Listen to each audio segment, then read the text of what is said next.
Asal mula kenapa disebut surat Al-Baqarah. Ada satu kejadian yang terjadi di zaman Nabi Musa alaihissalam. Seorang anak yang punya orang tua kaya raya, sakit-sakitan, tapi tak kunjung wafat.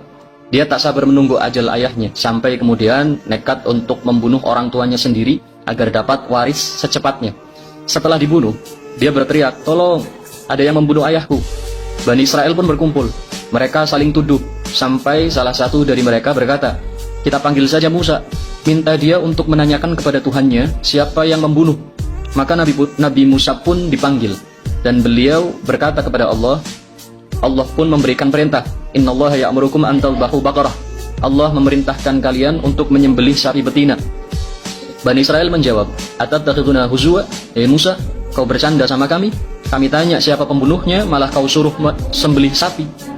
Nabi Musa menjawab, "Aku berlindung kepada Allah dari menjadi orang bodoh. Aku tak bercanda. Ini benar-benar perintah Allah."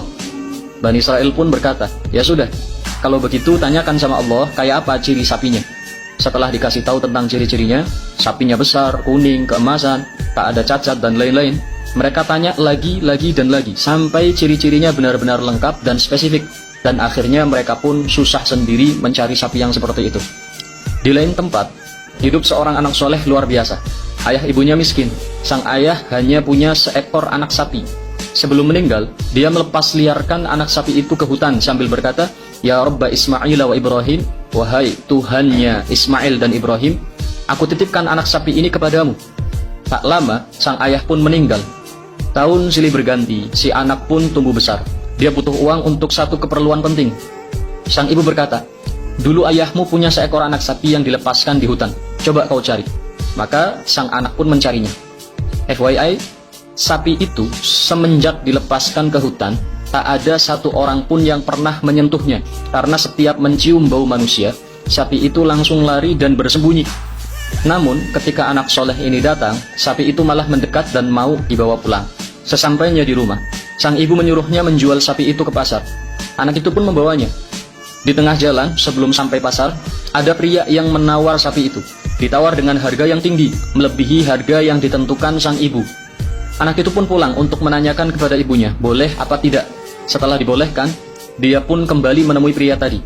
Tak disangka, pria itu menaikkan lagi harganya. Sang anak pun lagi-lagi pulang untuk meminta izin kepada ibunya. Sang ibu pun punya firasat. Dia berkata, "Nak, lazimnya manusia ketika menawar pasti lebih murah. Ini malah tambah mahal. Tanyakan dia itu manusia apa bukan?" Lalu sang anak pun kembali dan bertanya, "Anda manusia apa bukan?" Pria itu pun menjawab, "Sebenarnya saya adalah malaikat. Allah perintahkan saya untuk mencegahmu menjual sapi ini ke pasar. Karena sebentar lagi akan ada beberapa orang datang ke rumahmu mencari sapi itu. Dan jual sapi itu dengan harga emas seberat sapinya." Dan ternyata benar, tak lama datanglah orang-orang yang mencari sapi dengan ciri-ciri yang persis seperti sapinya. Yang tidak lain mereka adalah Bani Israel yang di cerita pertama tadi diperintah Nabi Musa untuk mencari sapi tersebut. Setelah transaksi, emas seberat sapi, harta si anak durhaka pun habis untuk membeli sapi itu. Sedangkan anak soleh menjadi kaya mendadak. Sapi itu dibawa pulang, dibawa ke hadapan Nabi Musa. Nabi Musa menyembelihnya, lalu memotong ekornya, dan mencambuk jenazah sang ayah dengan ekor sapi itu. "Qum bi'iznillah, bangun dengan izin Allah." Maka jenazah itu pun hidup kembali, dan memberitahu bahwa si pembunuh adalah anaknya sendiri.